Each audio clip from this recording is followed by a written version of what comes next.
자, 오늘부터 말라기 공부하겠습니다. 우선 말라기라는 말은 남자분들 군대에서 제일 부러웠던 보직이 뭡니까? 각자 뭐 다를 수 있겠지만 저는 전령이 제일 부러웠어요. 매일 가방 메고 바깥 세상을 마음껏 왔다 갔다 구경하는 전령이 제일 부럽더라고요. 왜냐하면 저는 당번병이었거든요. 그러니까 스트레스가 장난이 아니었어요. 이 나의 사자, 말라기라는 뜻인데 나의 사자라는 말은 하나님의 전령이라는 뜻입니다. 하나님의 전령. 그런데 오늘 본문을 보니까 여호와께서 말라기를 통하여 이스라엘에게 말씀하신 뭐죠? 경고. 조금 느낌이 안 좋죠. 부정적이고. 근데 이 경고라는 말이 꼭 그런 것만은 아닙니다. 두 가지 의미가 있는데 첫째는 이 선지자에게 향한 의미가 있어요. 이게 무거운 것을 들어서 옮긴다, 나른다 그런 의미가 있어요. 그러니까 뭔가 지금 말라기 선지자를 통해서 하나님이 백성들에게 말씀하고 싶은 내용은 굉장히 좀 무거운 내용이에요. 행복하고 가볍고 즐거운 내용보다는 뭔가 지금 무거운 내용이에요. 그 역할을 맡았으니 선지자 심정은 무겁겠죠. 그런데 이 경고는 단순히 위협하고 재앙을 말하기 위한 경고로 그치는 것이 아니라 결국은 이 백성을 살려내고 고쳐내기 위한 경고였어요. 백성들 쪽에서는 희망과 궁극적인 소망을 담은 경고고, 그러나 그것을 전해야 되는 선지자의 입장에서는 굉장히 무거운 내용이에요. 뭔가 좀 언밸런스죠? 근데 들어보면 이게 그래서 이 경고라는 표현 속에 그런 이중적 의미가 담아져 있었겠구나 이해가 될 겁니다. 오늘은 어차피 좀 서론을 해야 되니까 몇 가지 좀 백그라운드에 대해서 설명을 드리겠습니다.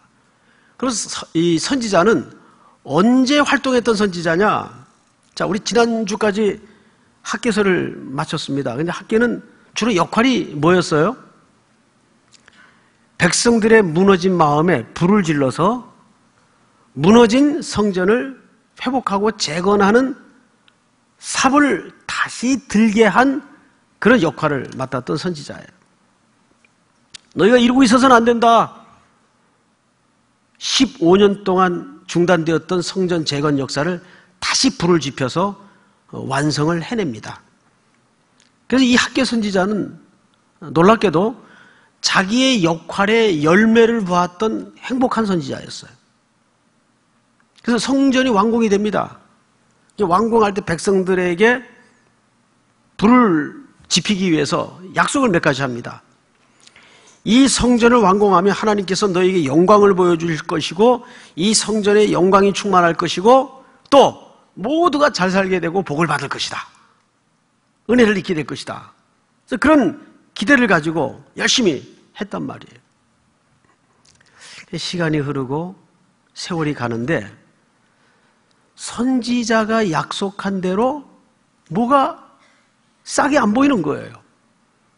점점 실망을 하기 시작합니다. 이 속았나? 더 기다려야 되나? 영적인 피로감이 오면서 지쳐가기 시작하는 거예요. 슬금슬금 백성들 가운데에는 어떤 조짐이 발생했는가 하면 점점 영적인 피곤함 때문에 지치면서 본질적인 타락이 찾아왔어요. 본질적인 타락이라는 것은 형식은 그대로 유지하는데 속은 쑥 빠져버린 종교적 형식만 남은 타락이 찾아온 겁니다. 그 첫 번째 현장이 예배의 자리입니다.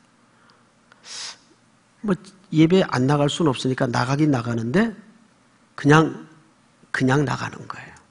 진심도 없고 영광에 대한 목마름도 없고 사모함도 없고 그냥 때가 됐으니까 안 나갈 수는 없으니까 그냥 나가는 거예요. 그게 하나님 눈에 너무 가슴 아프게 느껴졌어요. 저 백성들이 오늘도 시간이 되어 예물을 가지고 오긴 오는데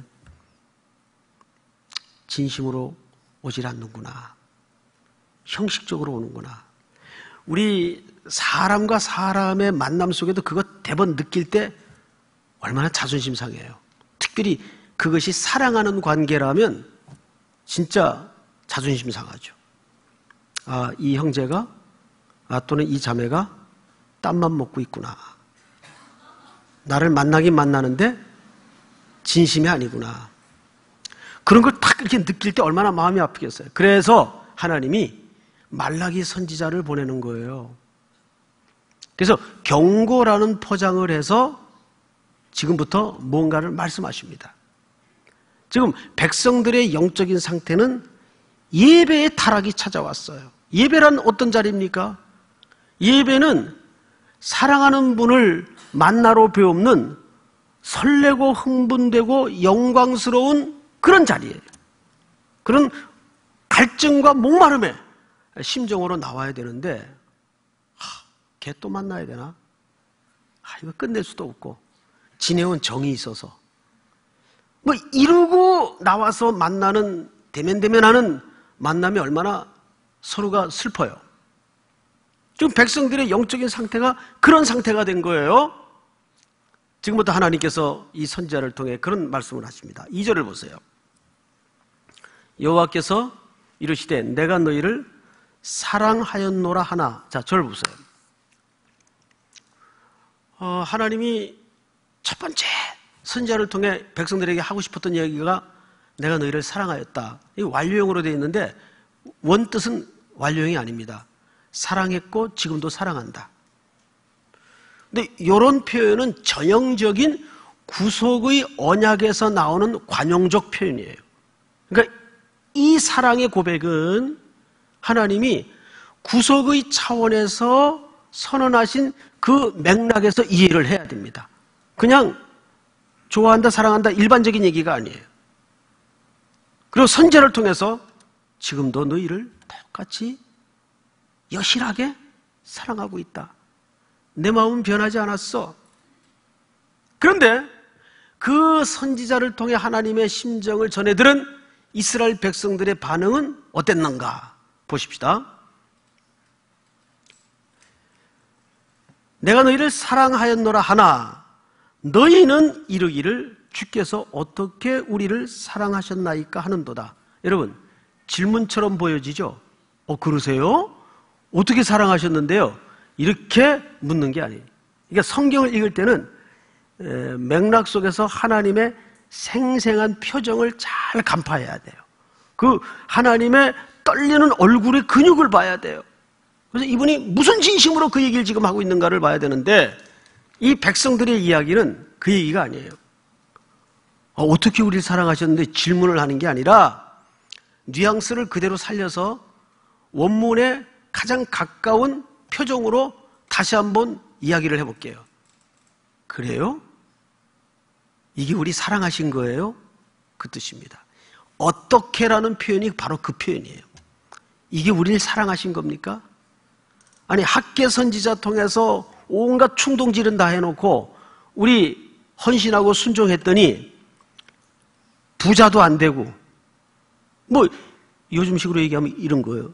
내가 교회 다니기 전이나 교회 다닐 때나 뭐 달라진 게 뭐 있어요? 똑같지. 여전히 못 살고 답답한 일 생기고 어렵고 힘들고 짜증나고 똑같잖아요. 하나님 이게 우리 사랑하시는 거예요? 이렇게 된 겁니다. 이게 우리 사랑하시는 거예요? 그러니까 이것은 질문 겸 항변이에요. 근데 하나님 뭐라 그랬죠? 내가 전에도 사랑했고 지금도 너희를 여전히 사랑한단다. 하나님 이게 우리 사랑하시는 거예요? 이렇게 된 거예요.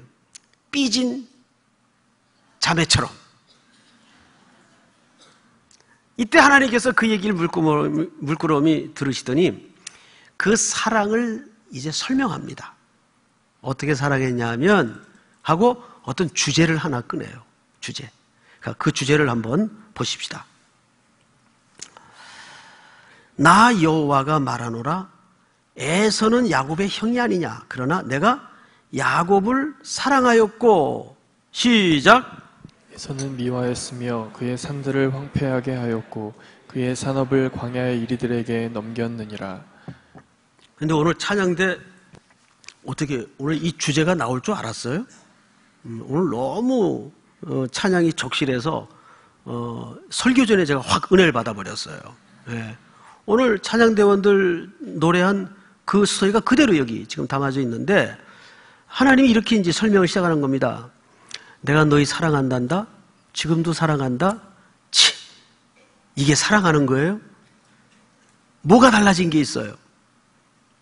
자, 그렇다면 분명히 하나님의 사랑과 백성들이 기대했던 사랑에는 간격이 벌어진 거예요. 뭔가 지금 시선이 안 맞은 거예요, 서로. 이거를 하나님이 간격을 메꾸고 이해시키기 위해서 꺼내놓은 주제가 에서와 야곱의 이야기예요. 그런데 에서는 형이죠. 내가 그럼에도 불구하고 야곱은 사랑하고 에서는 미워했단다. 자, 야곱을 사랑했다는 말은 억지로라도 이해가 돼. 근데 이해가 안 되는 말이 에서를 미워했대요. 자, 이거를 우리가 감정선에서 이해를 하면 큰일 납니다. 해석이 안 돼요. 이건 감정선에서 표현한 문장이 아니고 이 문장을 이해하기 위해서는 조금 다른 성경을 몇 군데 보십시다. 우리 창세기 25장. 자, 자막을 보세요. 자막. 서비스가 있습니다, 오늘. 여호와께서 그에게 이르시되 두 국민이 네 태중에 있구나. 네 민족이 네 복중에서부터 나누이리라. 이 족속이 저 족속보다 강하겠고 큰 자가 어린 자를 섬기리라 하셨더라. 그 해산 기한이 찬즉 태에 쌍둥이가 있었는데 먼저 나온 자는 붉고, 에서를 얘기해죠. 그 에서라는 말이 사실은 붉다 또는 에돔이라고도 하죠. 다 붉다라는 뜻입니다. 전신이 털옷 같아서 이름을 에서라 하였고. 26절 다 같이 시작. 후에 나오는 손으로 에서의 발꿈치를 잡았으므로 그 이름을 야곱이라 하였으며 리브가가 그들을 낳을 때 이삭이 60세였더라. 네. 뒤에 나온 동생 야곱은 나올 때 형 발꿈치를 잡고 나왔어요. 그 움켜쥐고 나왔다 그 말이에요. 이것이 이제 야곱의 삶의 스타일이에요. 자, 그러고 나서 이제 쌍둥이가 태어났는데 이게 이란성이었던 것 같아요. 전혀 모습이 달라요. 한날은 둘이 자라서 각각의 인생을 살아가는데 형이 기질답게 이 친구는 하여간 밖에 나가서 뭐 계속 축구하고 사냥하고 등산하고 이렇게 좀 싸돌아다니는 스타일이에요. 그래서 사냥을 하고 막 들어와가지고 허기가 졌겠죠. 근데 마침 집안에서 내성적인 성격의 야곱이 붉은 죽을 쓰고 있는 거야. 아주 먹음직한 죽을. 눈에 확 띄었죠. 군침이 확 돌았단 말이죠. 야, 그거 나 좀 먹자. 그럼 보통 이제 저 같으면 형 먼저 먹어. 나 또 만들면 돼. 이렇게 얘기를 충분히 했을 텐데, 이야, 어떻게 그 순간에 그런 거래를 위한 머리가 돌아가는지 모르겠어요. 근데 유난히 그렇게 거래에 밝은 친구들이 또 있어요.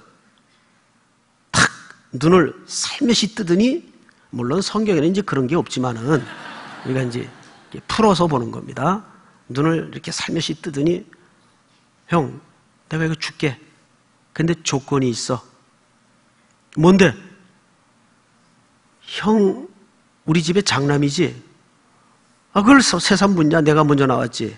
그런데 그 장자권 나한테 팔래? 그럼 이거 줄게. 에서가 하도 웃겨가지고, 야, 그 장자권이 뭐 대수냐? 지금 당장 배고파 죽겠는데 너 가져라. 그리고 암묵적인 거래가 이루어져 버렸어요. 둘 사이에. 근데 성경은 그것을 뭐라고 정의를 했는가 하면, 에서는 장자권을 경홀히 여겼더라. 가볍게 여겼더라. 이거는 오늘식으로 해석하면 이런 겁니다. 야곱은 물론 방법은 틀렸어요. 이런 야비한 자기의 인위적인 방법이 수단이 아니더라도 하나님은 이를 택했습니까? 안 택했습니까? 택했어요. 하나님이 하실 일이었는데 자기가 먼저 나서서 해치워버리고 말았습니다. 그럼에도 불구하고 야곱이 사랑을 입었다는 것은 무슨 뜻인가 하면, 나는 하루에 한 끼 먹고 사는 한이 있더라도 예수 없으면 안 돼. 이 고백을 한 거예요, 사실은. 그런데 에서는 뒤집은 고백을 한 거예요. 야, 배고파 죽겠는데 무슨 예수가 밥 먹여주냐, 이렇게 한 거예요. 무슨 말인지 쉽게 이해가 되죠? 이게 중요한 갈림길이었어요. 그런데 이것을 로마서 9장에서는 어떻게 더 자세하게 사도 바울이 해석을 했는가 하면, 9장 띄워주세요. 약속의 말씀은 이것이니 명년 이때에 내가 이르리니 사라에게 아들이 있으리라 하심이라.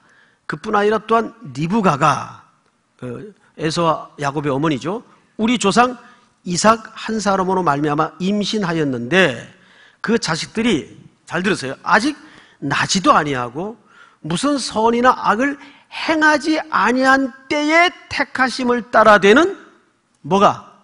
하나님의 뜻이 행위로 말미암지 않고 오직 부르신 이로 말미암아 서게 하려 하사 리브가에게 이르시되 큰 자가 어린 자를 섬기리라 하셨나니. 13절 다 같이 시작. 기록된 바 내가 야곱은 사랑하고 에서는 미워하였다 하심과 같으니라. 이 13절의 말씀은 누가 한 겁니까? 말라기 선지자가 한 얘기입니다. 자, 여기에서 내가 야곱은 사랑하고 라는 말은 야곱은 택하고 라는 말을 사랑했다는 표현으로 했고, 여기 에서는 미워하였다는 말은 감정적인 미움을 얘기하는 게 아니라 그는 택하지 않았다를 수사적으로 미워했다는 표현으로 설명을 한 거예요. 자, 이제 자막을 거두어 주셔도 되겠어요. 보세요. 야곱을 택했어요, 하나님이. 무슨 선이나 악을 행하기 전에 오직 하나님의 기쁘신 뜻을 따라. 그건 하나님의 주권이에요. 자, 그런데 그때부터 에서의 인생이 고달팠나요? 야곱의 인생이 고달팠나요? 야곱의 인생이 훨씬 고달팠습니다. 야곱의 인생은 그렇게 형에게서부터 장자권을 자기 수단을 통해 빼앗는 순간부터 어머니 손에 등이 떠밀려서 집을 떠나야 했어요. 어머니가 보니까 큰일 났어요. 이 혈기왕성한 에서가 나중에 이 의미의 중요성을 알고 나서 가만히 있지 않겠거든요. 한날 한시에 이 분노 조절 장애를 갖고 있는 에서의 손에 동생이 죽을 수도 있겠다라는 생각이 들어요. 어쩌면 두 아들을 다 잃을 수도 있겠다라는 생각이 들어요. 그래서 야곱을 부릅니다. 얘, 너 빨리 짐 싸라. 왜요, 어머니? 너 내 형 성격 알지? 너 이 영적인 큰 의미를 나중에 알고 축복권을 내가 그런 야비한 수단으로 빼앗은 걸 알게 되면 너 가만두겠니? 잔소리하지 말고 너 당분간 형 분노가 언제 풀릴지 모르지만 풀릴 때까지 쟤는 나도 제어가 안 된다. 풀릴 때까지 너 외삼촌 집에 가 있으라 해서 짐 싸가지고 외삼촌 집으로 먼 길을 떠나게 됩니다. 길 가는 도중에 아주 중요한 밤을 만나요. 원래 이름이 루스인데 나중에 베델로 바뀌죠. 베델에서 돌을 베개하고 깜깜한 밤에 총총 별을 헤어가면서 이슬을 맞아가며 처음으로 성경에 노숙자가 등장을 합니다. 여러분, 이 노숙을 했다는 것은 굉장히 중요한 문제입니다. 왜냐하면 히브리 문화 속에는 나그네 환대법이라는 게 있어서 이 사람들은 체면 문화가 굉장히 발달한 사람이에요. 그래서 어떤 사람이, 낯선 사람이 마을 공동체에 들어왔을 때 그 사람이 노숙을 하게 되면 마을의 수치였어요. 근데 야곱이 노숙을 해요. 무슨 뜻입니까? 이 지구촌에 어느 한 가정, 어느 한 사람도 이 야곱을 환영하고 맞아줄 사람이 없을 정도로 철저히 외롭고 고독했다는 뜻입니다. 근데 그때 누가 찾아오십니까? 야곱에게 하나님이 찾아오세요. 공식적으로 처음 야곱에게 임재하시는 순간입니다. 근데 하나님이 이런 약속을 해요. 내가 어디로 가든지 내가 너와 함께 할 것이고 너를 보호할 것이고 반드시 너를 이 땅으로 돌아오게 할 것이다. 그런데 질문이 하나 있어요. 야곱의 입장에서 하나님, 돌아오게 하신다는 약속은 좋은데 돌아오게 할 겸은 왜 떠나게 하세요? 충분히 물을 수 있는 질문이죠. 그렇게 무려 20년을 벌판에서 외삼촌 라반에게 속힘을 당하면서 임금 떼어먹고 별별 고생을 다 합니다. 자기만 뚱치는데 재간이 있는 줄 알았는데 한술 더 뜨는 사람을 만났어. 외삼촌이에요. 그러니까 버릇 고치는 데는 더 센 놈을 붙여주는 수밖에는 방법이 없어요. 거기에서 또 네 여자 때문에 고생을 하죠. 오늘 내 방에 들어오소서, 오늘 내 방에 들어오소서. 그게 무슨 홈 스위트 홈이 되겠어요. 얼마나 고생이었어요, 그게. 그게 나중에는 결국 다 거덜나고 거기서도 악착같이 그는 움켜쥐고 벌어서 두 떼를 이루는데 나중에 다 거덜납니다. 하나님이 기근 한 방 치니까 다 거덜나요. 그리고 결국 남의 집 식객으로 들어가서 얻어먹죠. 그가 나중에 바로 앞에 서서 중요한 고백 하나를 남기는데,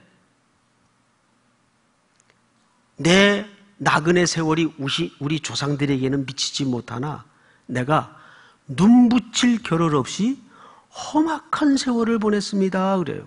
험악한 세월을 보냈대요. 바람 잘 날 없는 세월을 보냈대요. 그러면 이해가 돼요? 아니, 사랑해서 기쁘신 뜻을 따라 택했다면 좀 우리 기대처럼 편안하고 행복하고 좀 쌓고 모으고 높은 자리에서 그러고 살아도 시원찮을 텐데, 우리 교회 실정으로 치자면 간사생활 10년에도 남는 게 없어. 에? 내가 간사 짬밥이 몇 년인데 집사로 20년을 지냈는데도 집을 한번 사보질 못했어요. 이런 거예요, 소위 얘기하면. 지금 말라기에 등장하는 이스라엘 백성들의 고백 속에 이런 심정과 이런 질문의 응어리가 있는 거예요. 이게 순종한 결과입니까? 하나님, 이게 우리 사랑하신 겁니까? 자, 여기에서 하나님의 사랑과 백성들이 기대하는 사랑에는 건넬 수 없는 강이 있었다고요.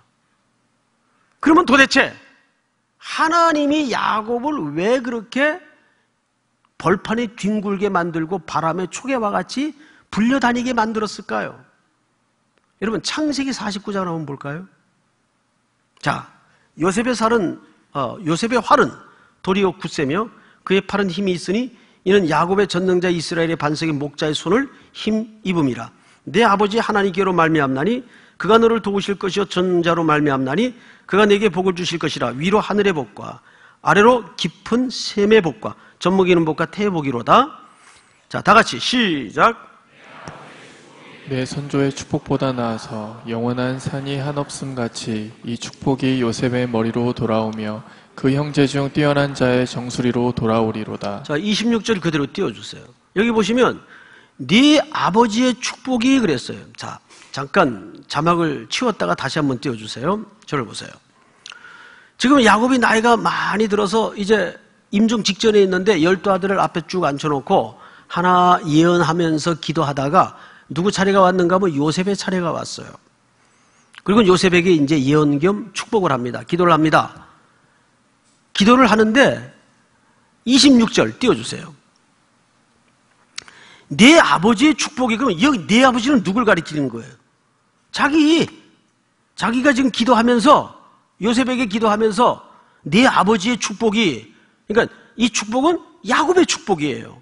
야곱의 축복이 내 선조의 축복보다 나아서, 선조는 누굴 가리킵니까? 야곱 아버지 누구예요? 이삭. 그리고 선조는 복수예요. 이삭의 아버지 아브라함이에요. 즉 이삭과 아브라함을 합한 복보다 내 복이 세다는 거예요. 낫다는 거예요. 이게 말이 되는 얘기입니까? 이게 이제 죽을 때가 되니까 노망이 걸린 것도 아니고 이게 무슨 얘기예요? 적어도 이것이 우리식으로 이해하는 물질적인 축복이라면 더더욱 말이 안 되는 게 이삭과 야곱만 비교해도 이삭이 훨씬 부자예요. 여러 가지 면에서.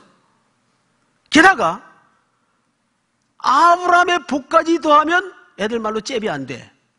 그런데 지금 임종 직전에 야곱은 아들 요셉에게 복을 빌면서 내 복이 우리 할아버지하고 아버지 합한 복보다 훨씬 세다.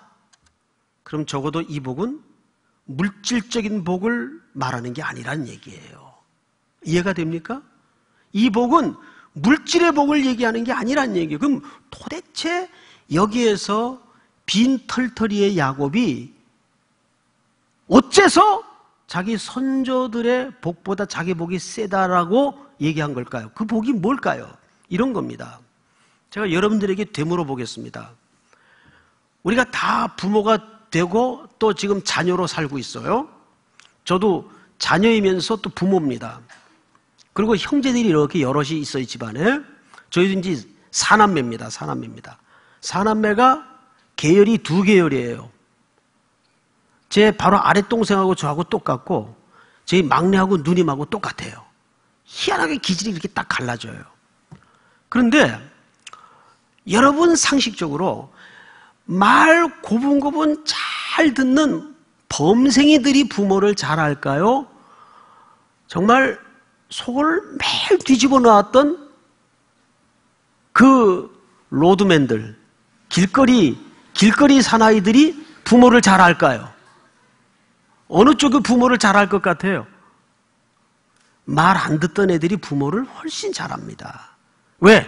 부모랑 수없이 부딪혀 봤으니까.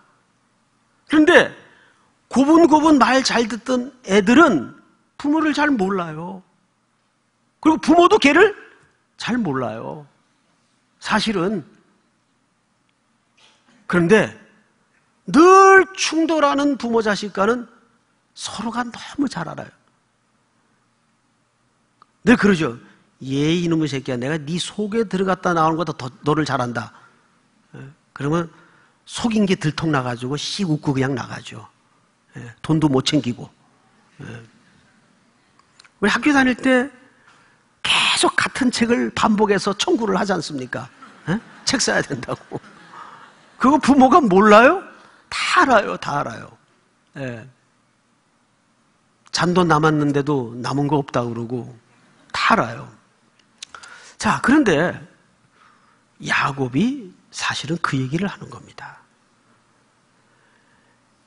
예를 들면 이런 거예요. 야, 하나님 그분에 관한 한 나보다 더 겪은 사람이 있으면 나와보라 그래. 없어. 그 얘기를 하는 거예요. 그러니까 나중에서야 야곱이 대호각성하고 깨달은 게 뭐예요? 그가 젊은 날에는 이 땅에 보이고 누리고 느끼고 만지는 게 복인 줄 알았어요. 그거 열심히 벌려고 움켜쥐고 살았는데 한 방이가 가더라고요. 빈털터리 되더라고요. 그러면서 그 질기디 질긴 야곱이 조금씩 하나님의 손길에 다루어져 가면서 이스라엘이 되어 가는데 엄청 부딪혀요. 엄청 하나님 앞에 야단을 맞습니다. 그래서 또 눈물 찢고 콧물 찢고 또 일어서서 끌려 나오고 그가 야폭강가에서 그 진상에 가까운 짓을 하는 걸 보세요. 예? 혹독한 밤을 홀로 지새면서 이거 건너야 되나 말아야 되나 고민하다가 다 건네요. 다 앞에 먼저 건넵니다. 자식들까지, 와이프까지. 결국은 자기 혼자 남아요. 그 밤에 누굴 만납니까? 그리고 하나님이 찾아오세요. 이 항복하지 않는 야곱을 꺾어버리기 위해서 그건 기도가 아니에요. 하나님이 찾아오신 사건이에요. 너 이래도 말 안 들을래? 그런데 하나님한테 안 줘요. 이 질긴 야곱이. 그러니까 에라 이놈아 그러고 정강이를 한 대 칩니다. 환도뼈라고 되어 있는데 이 생식기 근처를 한 대 치는 거예요. 그제서야 이분의 정체와 이 심판이 무엇을 뜻하는지를 알고 매달립니다. 살려주세요. 하나님이 물었던 게 뭐예요? 너 이름 뭐냐? 몰라서 물었나요? 야곱입니다. 사기꾼입니다. 야곱이 움켜쥐다, 속여먹다 그 뜻 아니에요. 거기서 이름을 바꿔주잖아요. 그런데도 그 다음부터 성경에 이스라엘아 이스라엘아 나오나요? 계속 야곱이에요. 계속. 예? 성경은 정확해요. 그제서야 야곱이 하나님을 경험하고 하나님에게 떨어지지 않는 게 진짜 복이구나. 내가 붙들고 내가 쌓고 내가 번 거 내가 지니고 있는 게 복이 아니구나. 하나님과 붙어 있는 게 복이구나. 그래서 우리를 고달프게 만드시는 거예요. 도장 가게 가보세요. 도장 파는데 도장 팔 때 어떻게 파죠? 도장 파는 아저씨가 그 원목을 가운데 놓고 쐐기를 양쪽에 박아요. 움직이지 못하도록. 그것도 마음에 안 놓여서 실로 칭칭 감죠. 흔들어 봐요. 꼼짝 못하게 하고 그 다음에 칼을 딱 뽑아들죠. 그리고는 송, 태, 근 새기기 시작합니다. 어떻게 새겨요? 호흡하고 불어내고 페이퍼로 밀고. 혓바닥이 보였나요? 죄송합니다. 그러면 그 과정이 노래가 나오겠어요? 비명이 나오겠어요? 비명이 나오는 거죠. 그래야 이름이 새겨진다니까요. 이것이 하나님이 사랑하시는 지독한 방식과 인간이 기대하는 사랑의 기대와 차이입니다. 자, 그런데 오늘 말라기 1장 5절을 보세요. 5절. 우리 전체가 한번 같이 읽겠습니다. 시작.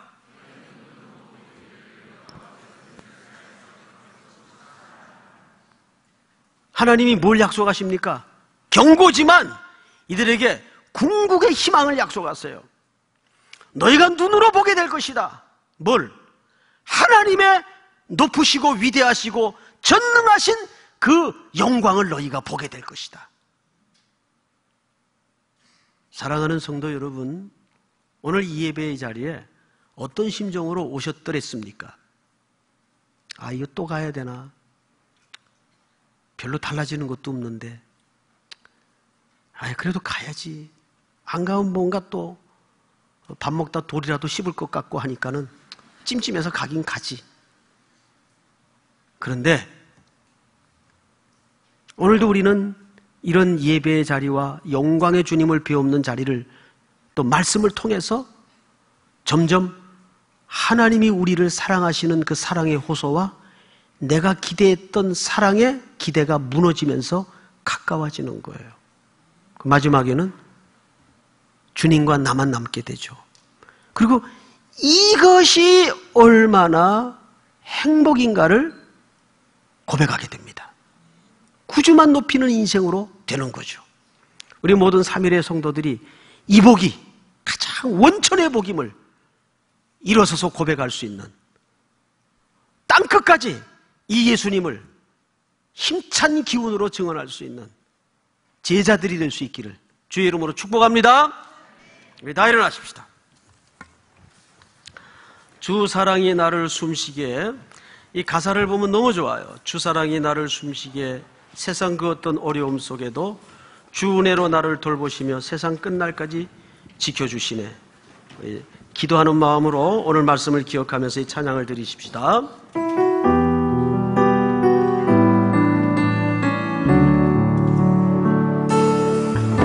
주 사랑이 나를 숨쉬게 세상 그 어떤 어려움 속에도 은혜로 나를 돌보시며 세상 끝날까지 지켜주시네. 주 사랑이 나를 이끄시네. 주 사랑이 나를 이끄시네. 내가 갈 수 없는 그곳으로 주의 사랑 나를 붙드시며 세상 끝날까지 인도하시네. 주님만이 내 아픔 아시며 주님만이 내 맘 어루만지네. 어느 누구도 나를 향하시 주님의 사랑을 그릴 수 없네. 주님만이 내 능력이시며 주님만이 나의 구원이시네. 어느 누구도 나를 향하시 주님의 사랑을 그릴 수 주님만이 내 능력이시며 주님만이 내 능력이시며